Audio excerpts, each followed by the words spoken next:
Salam sehat dan salam sejahtera mahasiswa Universitas Bakti Kencana sekalian. Assalamualaikum warahmatullahi wabarakatuh. Sekarang kita masuk ke modul terakhir, modul ke-8. Pada modul ke-8 ini saya akan membahas tentang Capstone Project, ya, proyek akhir yang akan Anda kerjakan sebagai rangkaian dari perkuliahan ini. Pada proyek akhir ini, Anda akan diminta untuk membuat dashboard interaktif dari data kesehatan. Jadi selamat datang di tahap puncak pembelajaran Anda. Mudah-mudahan materi-materi sebelumnya, modul-modul sebelumnya sudah memberikan bekal yang memadai bagi Anda untuk melakukan apa yang diminta dalam Capstone Project kali ini. Capstone Project atau proyek akhir adalah simulasi dunia nyata, di mana Anda akan menggabungkan semua keterampilan yang telah Anda pelajari, mulai dari pemahaman apa itu data kesehatan, bagaimana melakukan data wrangling, ya, termasuk data cleansing atau pembersihan data, hingga bagaimana membuat visualisasi interaktif di Tableau dan menyampaikan visualisasi tadi berbasis cerita dengan menggunakan sebuah cerita berbasis data atau yang kita kenal dengan sebutan data storytelling. Nah, dalam proyek ini Anda bertindak sebagai seorang analis data. Dan seorang analis data tidak dinilai dari seberapa rumit grafik yang Anda buat nanti. Mungkin masih ingat di materi sebelumnya saya mengatakan grafiknya tidak harus rumit-rumit, tidak harus terlalu banyak. Tapi memang betul-betul yang penting sekali. Jadi yang paling penting dalam membuat visualisasi, dalam membuat dashboard, dalam membuat story adalah seberapa besar dampak solusi yang ditawarkan terhadap pemahaman atas data. Dan apakah data tersebut kemudian bisa memunculkan insight. Apa itu insight? Insight adalah pemahaman yang bermakna. Dapat sesuatu nih di dalam data ini. Oh, saya paham sesuatu dari data ini. Saya mendapatkan sebuah pencerahan dari data ini. Dari pemahaman ini saya bisa melakukan sesuatu terhadap data ini. Itu yang diharapkan. Nah, bagaimana langkah-langkah pelaksanaan Capstone Project? Langkah yang pertama, seperti kita pernah bahas dalam sekian banyak modul yang kita bahas, adalah mendefinisikan masalah. Setelah mendefinisikan masalah, Anda akan diminta untuk mempersiapkan datanya.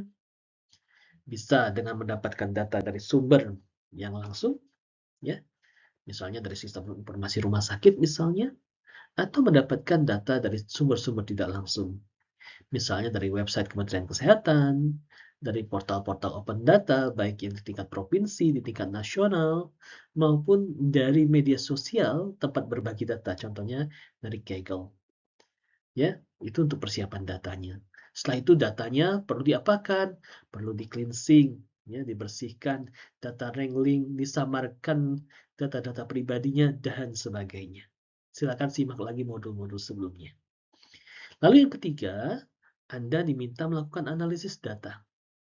Kita analisis datanya, kita visualisasikan, kita lihat komponen-komponen apa yang penting dari data tersebut, lalu kita sajikan dalam bentuk sebuah dashboard.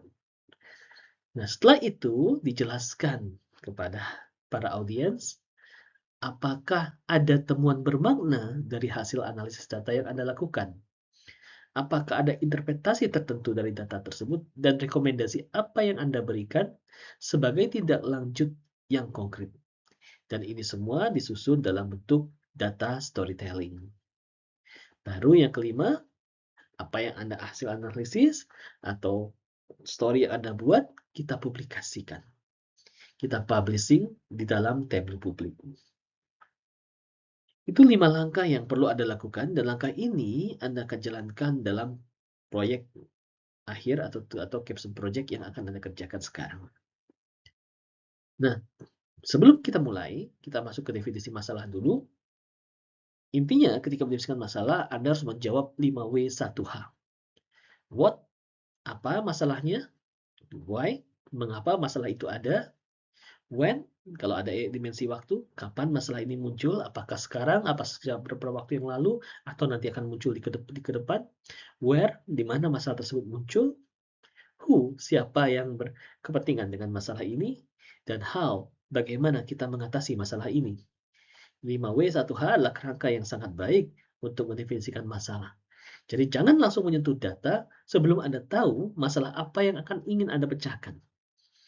Ya, gunakan kerangka 5W1H ini untuk merumuskan masalah. Contoh, misalnya konteksnya kita berbicara bahwa manajemen rumah sakit menerima lonjakan komplain. Ada bintang 1 di Google Review misalnya, dari pasien rawat jalan, pasien mengeluh bahwa harus menunggu hingga 2 jam hanya untuk mengambil obat setelah diperiksa dokter. Nah, tujuan kita apa? Kita ingin identifikasi di mana sih titik kemacetannya? Kenapa sih sampai lama sekali proses pelayanan obatnya? Jadi dari yang waktunya cuma sekian menit tiba-tiba menjadi 2 jam. Nah, bagaimana kita bisa turunkan menjadi 90 menit atau di bawah standar nasional yaitu 30 menit. Nah, pertanyaan dari seorang analisnya apa? Jadi 5W1H. Ya, what, why, when, where, who, and how. Nah, contohnya pertanyaannya apa? Pertama misalnya when, kapan waktu paling sibuk di apotek? Lalu yang kedua, jenis resep apa yang memakan waktu paling lama? Kemudian apakah ada korelasi antara dokter yang memberikan resep dengan lamanya penyiapan obat? Nah, ini contoh yang kita ingin gali. Dan bagaimana kita menjawab ini? Dari data. Nah, kalau kita masuk ke persiapan data, kita kumpulkan datanya. Data ini bisa dapat dari data primer, tadi dari sumber-sumber di rumah sakit. Kalau tadi case yang kita bahas, mungkin datanya adalah data primer, atau dari data-data sekunder. Dan biasanya data ini dalam dunia nyata biasanya kotor. Anda harus ekstrak data dari berbagai sumber, dibersihkan, dan disiapkan untuk analisis. Nah, ya, contoh, kita ambil dari log transaksi farmasi selama 3 bulan terakhir. Ada ID resepnya, ada waktu masuk resepnya kapan, kapan obat diberikan, jenis obatnya apakah racikan atau non-racikan, asal poli yang meminta yang mendapat asal poli dari resep tersebut, dan nama apotekernya. Contohnya seperti itu. Kita kumpulkan data ini. Nah, lalu kita lakukan data wrangling. Kita lihat apakah ada missing value. Contoh, oh ternyata ada obat yang nggak diambil pasien. Berarti kan datanya kosong nih. Waktu obat diserahkannya kosong. Kita hapus misalnya. Ya, menghapus data yang kosong. Atau diisi dengan nilai yang tidak akan mempengaruhi analisis. Hati-hati ketika mengisi ya. Ada beberapa nilai yang ketika diisikan untuk mengisi data kosong malah mempengaruhi hasil analisis. Lalu berikutnya adalah outliers atau pencilan. Kita buang data-data anomali akibat error sistem. Misalnya, oh ternyata waktu tunggunya negatif nih. Dari waktu datang sampai waktu serahkan obat setelah diselesaikan negatif. Berarti nggak benar datanya. Berarti ini pencilan. Maka kita hapus data ini. Ya. Kemudian, jika perlu, kita tambahkan kolom-kolom baru. Ya, misalnya kolom-kolom tadi, lama waktu tunggunya. Dilihat dari mana? Dari waktu masuknya resep sampai waktu diserahkannya obat. Kita hitung dulu selisihnya. Nggak ada nih kok, kolomnya tidak ada, tapi kita ingin hitung, maka kita tambahkan kolom perhitungannya. Contohnya seperti itu. Ya. Nah, setelah datanya bersih, saatnya kita bangun dashboard-nya. Kita buat visualisasi-visualisasi di dalam sheet-sheetnya Tableau. Kita pernah bahas kemarin ya. Kita buat, lalu kita kumpulkan di dalam sebuah dashboard interaktif di Tableau. Dashboard yang baik harus punya hierarki visual. Kenapa? Yang pakai dashboard ini, itu bisa berbagai macam pihak. Ada top management, ada middle management, ada data analis, dan sebagainya. Kalau top management bagaimana? Mereka adalah orang-orang yang sibuk. Mereka nggak akan bisa lihat detail. Mereka ingin langsung to the point. Apa sih metrik yang harus saya lihat? Tapi teman-teman analis data butuh data detail. Butuh lihat rincinya apa sih, masalahnya ada di mana, dan sebagainya. Sehingga dashboard tadi harus bisa digunakan oleh berbagai macam pihak ini. Ada bagian yang langsung kelihatan insight-nya, langsung kelihatan datanya, metriknya, tapi ada juga yang dimana kita bisa mengeksplorasi detail. Nah, jadi langkahnya bagaimana? Kita desain dashboard-nya. Lalu kita terapkan interaktivitas ke dalamnya. Nah, desain dashboard tadi ada desain yang untuk level eksekutif atau top management, tapi mereka orang-orang yang sibuk, yang nggak punya waktu untuk melihat detail angka detail secara besar, maka kita tampilkan big number, kita tampilkan sebuah angka besar, metrik yang mudah dilihat. Mereka sekali lihat, oh ternyata lama waktu pelayanannya sekian. Dia menampilkan metrik utamanya, ya. Contoh rata-rata waktu tunggu kita tampilkan dalam sebuah angka besar. Oh, ternyata belum membaik nih. Besoknya dia lihat lagi angka itu di dashboard yang baru. Oh, ternyata sudah mulai membaik nih. Lihat lagi angka tersebut. Terus seperti itu. Nah, lalu kemudian level taktis. Yang angka-angka besar ini untuk top management. Tapi level taktis ini perlu lihat tren atau pola. Contohnya live chart, tren per jam. Apakah jam operasionalnya kapan tingginya nih? Dari jam 8 sampai jam 20 malam itu kira-kira di mana tingginya? Mereka perlu melihat grafik itu. Ini level taktis di middle management biasanya butuh data seperti ini. Atau bentuk heat map ya. Kita tiba-tiba kita lihat yang merah-merah ada di mana, yang sudah hijau di mana, ya.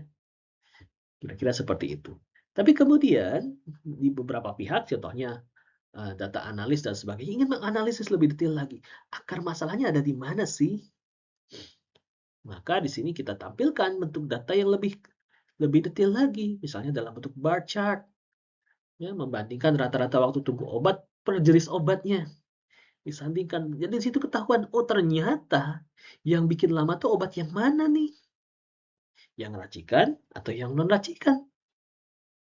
Poli mana nih yang menyumbang resep paling lama? Itu kelihatan. Kalau eksekutif nggak ngelihat itu, dia nggak butuh ngelihat sampai sana. Kalau eksekutif cuma melihat, oh metriknya membaik atau enggak. Tapi begitu level operasional ingin tahu masalahnya di mana, karena kita akan solve masalah ini. Nah, inilah gunanya dashboard. Di dashboard nanti akan ada bagian yang menampilkan big number-nya, ada yang menampilkan tren atau polanya, dan ada yang menampilkan perbandingan untuk kita mendapatkan akar masalahnya. Dari situ kita bisa dapat insight. Dapat temuan yang bermakna. Oh, ternyata yang menyebabkan kelamaan proses pelayanan di apotek tadi adalah ini. Seperti itu kurang lebih. Tapi tentu tadi kita ingin eksplor lebih banyak lagi. Kita ingin bisa melihat apakah dashboard di mana titiknya kita eksplor. Kita klik di sini, kita klik di sini, dan sebagainya. Nah, disitulah peran interaktivitas di dalam dashboard. Dashboard statik tentu bisa menampilkan sesuatu, tapi tidak menarik. Kita tidak bisa eksplor. Kita ingin sebuah dashboard yang dinamis, sebuah dashboard yang interaktif. Bagaimana caranya? Kita tambahkan di dalam dashboard kita slicer atau filter. Ya, misalnya kita bisa geser waktu timeline-nya. Oh, ternyata lamanya di mana? Di grafiknya berubah. Kita filter, kita ingin lihat poli mana saja. Klik, klik, klik, klik. Tentang tanggal mana, poli mana. Kita bisa pilih jenis obat. Oh, obat mana? Tek, tek, lihat waktu masing-masing obat. Jadi bisa interaktif. Nah, itu yang lebih menarik lagi. Itu gunanya Tableau. Kalau kita pakai tools-tools yang lain, ya biasanya cenderung statis. Ya. Nah, lalu kemudian tentu kita ingin lihat informasi detail dari masing-masing titik-titik data di grafik. Kita set, kita tandai dengan mouse kita, muncullah tooltip. Ya, ketika kita letakkan kursor mouse di hover di sebuah posisi titik data tersebut, muncullah tooltip. Di tooltip ini lebih jelas lagi. Oh, ini poli ini, obat ini, tanggal sekian, dokternya ini, dan sebagainya. Ya, jumlah resep dari masing poli sekian. Itu gunanya tooltip. Setelah menambahkan itu, baru kita buat story. Grafik hanyalah gambar, jika Anda tidak bisa menerjemahkan menjadi tindakan cuma gambar saja. Tentu di sini kita perlu data storytelling untuk menjelaskan insight apa yang kami dapatkan, apa yang kita dapatkan. Tapi hati-hati, bedakan antara mendeskripsikan fakta dengan memberikan insight. Oh, ini faktanya udah jelas. Nggak, ya, cuma dideskripsikan saja. Bukan, itu bukan insight. Insight lebih jauh daripada mendeskripsikan fakta. Bedanya apa? Coba kita lihat contoh. Contoh di sini. Oh, ini fakta, hanya baca grafik saja. Waktu tunggu rata-rata obat racikan adalah 85 menit. Dan obat non-racikan adalah 20 menit. Lonjakan antrian terjadi jam 12 siang. Oh, that is hanya tampilan data saja. Itu cuma tampilan di data saja. Ya, cuma menyimpulkan deskripsi dari fakta yang tertampil di data yang ada di dalam grafik-grafik tadi. Ya, cuma seperti itu saja. Tapi kalau temuan ya, atau insight bentuknya seperti apa? Seperti ini contohnya. Oh, ternyata titik kemacetan utama bottleneck terjadi pada jam 11.30 sampai 13.00. Yang secara spesifik didorong oleh lonjakan resep obat racikan puyer dari poli anak. Ironisnya, lonjakan beban kerja ini bertepatan dengan jam istirahat siang. si pergantian para apoteker, sehingga jumlah staf yang bertugas justru paling sedikit saat resep sedang membludak. Ini insight, beda dengan fakta tadi. Kalau fakta kita cuma lihat, oh dari grafik, waktu tunggu rata-rata 80 menit, obat racikan 20 menit, berarti yang paling lama obat racikan, lonjakan adegan 70 menit, itu cuma deskripsi fakta. Tapi kalau insight, kita tahu, oh ternyata yang macet itu di mana, kenapa, obat apa kaitannya dengan fenomena yang terjadi selama ini, dan sebagainya. Itu insight. Jelas ya? Jadi bedakan, dari yang kami minta kepada Anda bukan hanya sekedar deskripsi fakta, tapi sampai memberikan sebuah insight atau temuan bermakna. Oke. Nah, setelah insight kita berikan, ada temuan bermaknanya, berikan rekomendasi. Rekomendasi yang baik tentu harus rekomendasi yang preskriptif, yang bisa dijalankan, bisa dieksekusi, bisa dipahami oleh pengguna. Berdasarkan insight tadi, saya rekomendasikan seperti ini, seperti ini, seperti ini, seperti ini. Rekomendasinya jangan rekomendasi yang hanya ngawang-ngawang ya, hanya rekomendasi yang mengcover atasnya saja, tapi rekomendasi betul-betul bisa dijalankan. Ya. Contohnya, berdasarkan insight tadi, ya ternyata macetnya itu pas jam makan siang nih. Pas ganti SIM apoteker dan dari puyer anak lagi. Maka kita buat usulan. Pertama, rubah jadwal stafnya. Ya, hapus jadwal istirahat serentak, kita buat shift-shift sehingga tidak istirahat serentak nih. Ya, rolling break istirahatnya bergantian agar loket peracikan obat tetap beroperasi dengan kapasitas minimal 80% walaupun pada jam-jam istirahat. Kita rolling. Ada yang istirahatnya di jam 10, jam 11, jam 12, dan sebagainya, sehingga tidak pernah ada kekosongan jumlah apoteker. Misalnya. Itu kan bisa dijalankan, bisa. Kemudian kita buat standarisasi obat racikan. Ternyata yang paling sering misalnya ternyata mengingat 70% resep dari poli anak itu adalah obat puyer paracetamol, puyer batuk standar, kita siapkan dulu obatnya. Jadi nggak perlu lagi. Jadi nanti ketika ada resep datang ya tinggal disesuaikan hanya sedikit. Ya, kita buat stok puyer pre-packing di pagi hari sebelum jam operasional dimulai. Misalnya. Lalu kemudian itu untuk jangka menengah. Jadi tadi strategi jangka pendeknya seperti itu, strategi jangka menengahnya seperti itu.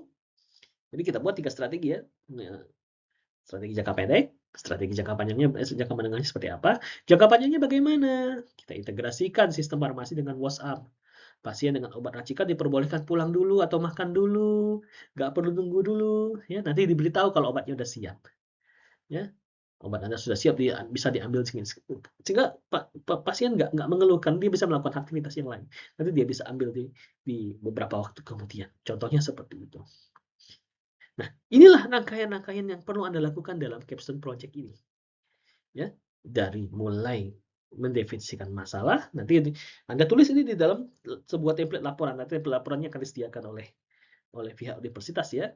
Anda tulis laporannya dalam template laporan, mulai dari mendefinisikan masalah, bagaimana Anda terima sumber data Anda, bagaimana Anda melakukan data wrangling terhadap data ini, lalu Anda visualisasi apa saja yang Anda buat dan mengapa Anda memilih visualisasi tadi, memilih chart ini, memilih diagram ini, lalu kemudian bagaimana Anda merancang dashboard Anda, dashboardnya ditampilkan di dalam laporan, di screenshot misalnya ya, lalu insight apa yang didapatkan dari data tersebut dan rekomendasinya seperti apa. Anda tuliskan dalam laporan. Ya, dan Anda buat, Anda tuliskan dalam laporan. Nah, produknya apa? Itu laporan satu produk. Tapi produk yang paling penting yang perlu kita lihat juga adalah dashboard dan story yang Anda buat. Nah, tapi dashboard dan story ini kan Anda buat tadi kemarin kita belajar dashboard atau story-nya dibuat menggunakan Tableau Desktop Public Edition. Ya, belum tentu semua pengguna menggunakan Tableau Desktop Public Edition. Belum tentu mereka punya. Ya, di komputernya masing-masing. Lalu Anda nggak mungkin share filenya kan ke mereka.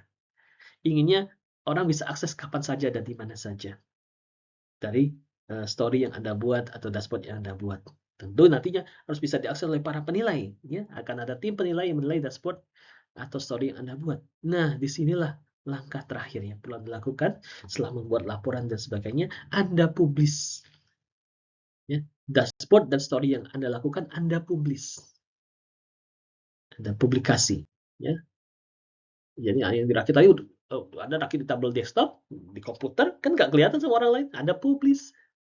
Sama seperti Anda buat file YouTube, Anda pasang di file video Anda pasang di YouTube, atau Anda punya ada file video Anda pasang di Instagram misalnya, atau Anda pasang di TikTok, itu dipublikasikan sehingga orang bisa lihat.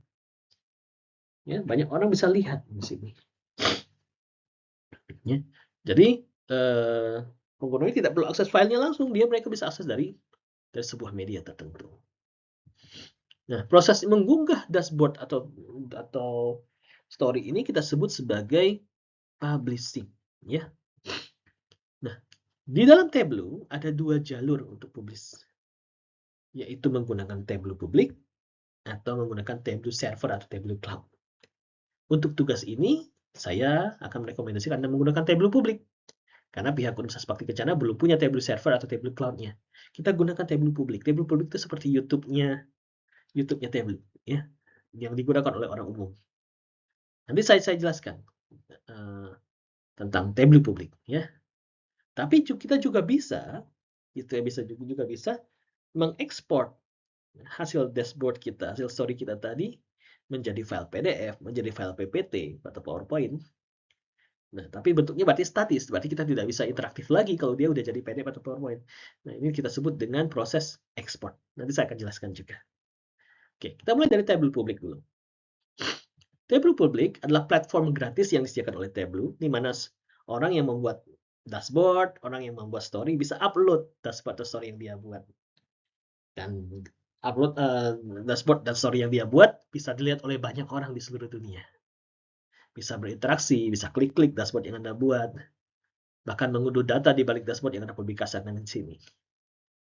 Nah, tapi karena digunakan untuk publik, karena digunakan oleh banyak orang, tentu ada yang harus Anda perhatikan di sini. Apa? Anda dilarang keras mengunggah data rekam medis asli. Meskipun namanya sudah disamarkan, nggak boleh. Kenapa? Begitu kita sudah upload di publik, menjadi ranah publik, maka kita melanggar aturan privasi di situ. Melanggar Undang-Undang PDP, melanggar HIPAA yang kita bahas di modul kedua ya, masih ingat ya? Jadi, ketika Anda mengupload di Tableau publik, pastikan datanya adalah data yang tidak rahasia. Pastikan datanya adalah data yang tidak privasi. Pastikan datanya adalah data yang tidak sensitif. Karena mau kita upload di publik. Yang memang boleh diketahui oleh publik secara umum. Jadi gunakan Tableau publik ini secara bertanggung jawab. Karena semua orang bisa lihat nih. Jangan sampai ternyata yang Anda upload di dalam Tableau publik tadi menceritakan kejelekan dari sebuah rumah sakit tertentu. Wah, citranya akan tercoreng. Atau ternyata yang Anda upload di Tableau publik adalah ada data pribadi orang. Ada namanya, ada tanggal lahirnya, ada alamatnya. Wah, itu bahaya. Nah, yang hal seperti itu tidak boleh diletakkan di dalam Tableau publik. Yang seperti apa yang kita boleh gunakan Tableau publik? Data publik, data yang publik. Data publik tingkat nasional atau daerah, seperti dashboard sebaran COVID-19 atau dari Kementerian Kesehatan, dashboard dari open data, atau yang memang betul-betul data itu boleh diketahui oleh umum lah. Intinya seperti itu. Atau misalnya datanya data dummy, data bohong, tentu tugas nggak boleh ya. Di tugas ada diminta menggunakan data benar. Tapi kadang-kadang kalau saya punya Tableau publik, saya gunakan untuk portofolio untuk memperlihatkan orang bagaimana keahlian saya dalam membuat dashboard misalnya, ya. Nah, membangun portofolio pribadi. Oh, saya membuat desain dashboard yang bagus-bagus, cantik-cantik nih. Ini sebagai saya gunakan data dummy misalnya. Itu boleh gunakan Tableau publik untuk itu. Jadi di Tableau publik tidak semuanya data real ya. Tapi untuk tugas Anda, yang sekarang Anda diminta menggunakan data real, tapi hati-hati. Datanya harus dibuat sedemikian hingga tidak melanggar privasi, tidak menampilkan hal-hal yang sensitif, ya, tidak merugikan nama baik institusi, tidak merugikan nama baik orang lain, dan sebagainya. Pastikan itu. Ingat lagi tentang etika data. Ya.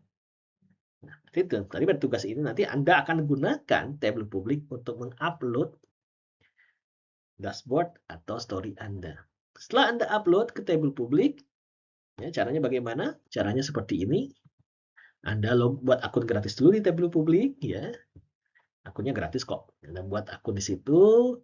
Nanti di aplikasi Tableau Desktop ada Save to Tableau publik. Anda login. ya, save to table public. Ya. Pilih opsinya table public, save to table public, masukkan email dan password akun table public Anda, beri nama workbook Anda, misalnya portofolio dashboard IG Ditami misalnya dan sebagainya ya, misalnya Anda beri nama, Anda upload. Masuklah dia ke tabel publik, Anda dapat link websitenya. Link website sama seperti link YouTube, sama seperti link Instagram. Anda dapat linknya, ya. Anda dapat link tempat dashboard Anda tadi tertampil di tabel publik. Nah, link inilah yang Anda kumpulkan, Anda serahkan, Anda tuliskan di dalam laporan tugas Anda, ya. Jadi link inilah yang bisa Anda bagikan kepada orang lain. Nanti Anda letakkan, nah nanti tim penilai ketika melihat tugas Anda akan mengklik link ini, lihat dashboard buatan Anda. Lihat story buatan Anda. Seperti itu caranya. Oke? Nah, ini akan kita gunakan dalam tugas. Tapi untuk menambah pengetahuan, ada cara yang lain, tapi kita tidak akan gunakan itu, yaitu menggunakan Tableau Server atau Tableau Cloud. Nah, kalau ini lembaga atau instansi yang punya, dia yang buat Tableau servernya, tidak pakai yang punya publik yang dibuat oleh Tableau, dia buat sendiri Tableau servernya. Diinstal di server internal atau pakai Tableau Cloud, dikelola Tableau tapi private untuk lembaga ini. Ya, mungkin suatu saat UBK akan punya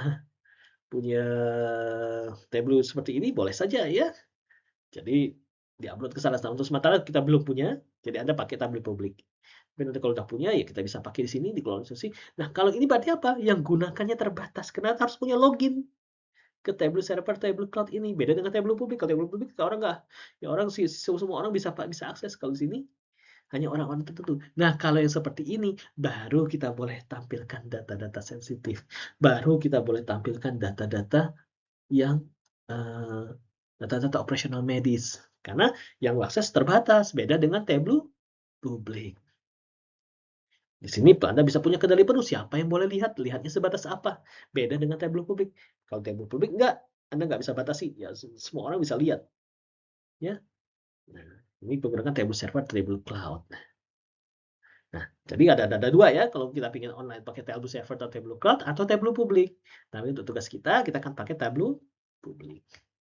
Nah, yang terakhir adalah dengan menggunakan ekspor statis. Ini kadang-kadang manajemen nggak mau bermain-main dengan dashboardnya. Pokoknya lihat tampilannya aja deh. Lihat screenshotnya aja. Nah, kalau ini kita bisa di Tableau itu memungkinkan bagi kita untuk ekspor dashboard tadi menjadi dokumen statis seperti PDF atau PowerPoint ya untuk dipresentasikan.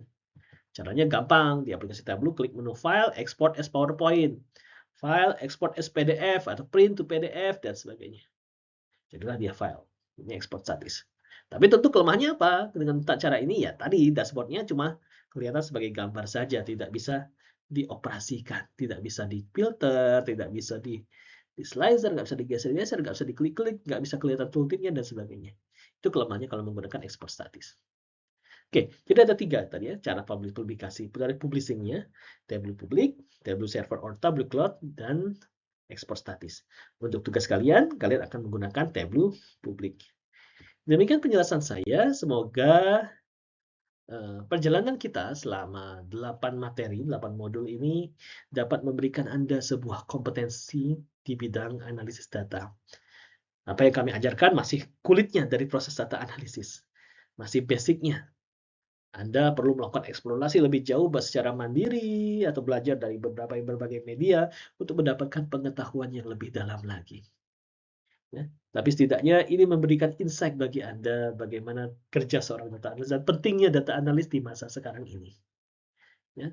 Mudah-mudahan materi yang saya sampaikan tidak terlalu rumit bagi Anda, bisa Anda pahami dan bisa menjadikan bekal bagi Anda, ya, bekal dalam kehidupan Anda ke depan. Dan tadi tetap eksplorasi, jangan takut mengekspor ke data analisis data, ya. Banyak materi yang tersedia, gali lebih jauh lagi, banyak sisi lain dari analisis data, tapi tetap yang saya selalu pesankan selalu ketika kita bermain-main dengan data, jagalah etika data Anda, ya. Etika data sangat penting, ya. Di negeri ini banyak orang yang kurang menghargai privasi data, kurang menghargai data sensitif, ya. Mulailah dari sekarang, tanamkan pada diri Anda ketika saya memiliki sebuah data, saya bertanggung jawab atas kerahasiaan data ini. Saya bertanggung jawab atas privasi data ini. Saya memiliki etika data. Ya, itu pesan saya. Dan teruslah belajar.